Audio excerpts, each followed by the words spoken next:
ఓం పుండరీకాక్షాయ నమః. అతినీలఘనశ్యామం నలినాయతలోచనం స్మరామి పుండరీకాక్షం తేన స్నాతో భవామ్యహం. I meditate upon the lotus-eyed Lord who is duskily charismatic, so that I will be purified as if by bathing. Apavitrah pavitro va sarvavastham gatopi va yasmaret pundarikaksham sabhahyabhyantare shuchihi. No matter whether one is pure or impure or is in any way, if he meditates upon the Lord Pundarikaksha, he will be cleansed both externally and internally. In these shlokas, the word Pundarikaksha means the lotus-eyed Lord. This is the first meaning of the word Pundarikaksha.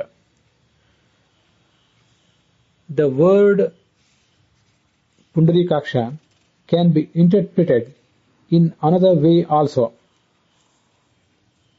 Pundarikam param dhama nityam akshayam avyayam tadbhavat Pundarikaksho. It is said in the Udyoga Parva of Mahabharata that the Vaikuntha, the eternal abode of Lord Vishnu, is named Pundarika,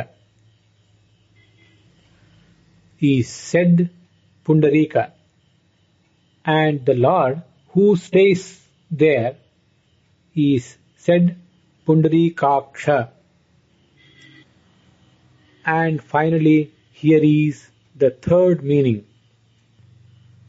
God Vishnu and Goddess Lakshmi are named Punda and Pundi respectively, as they crush into pieces this entire universe during the final dissolution, and the devotees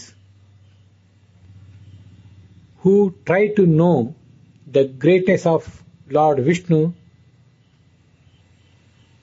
and Lakshmi, at least up to some extent, are called Pundarika. And the Lord who is there in those devotees is named Pundarikaksha, and the goddess Lakshmi who is there in those devotees along with the Lord is named Pundarikakshi.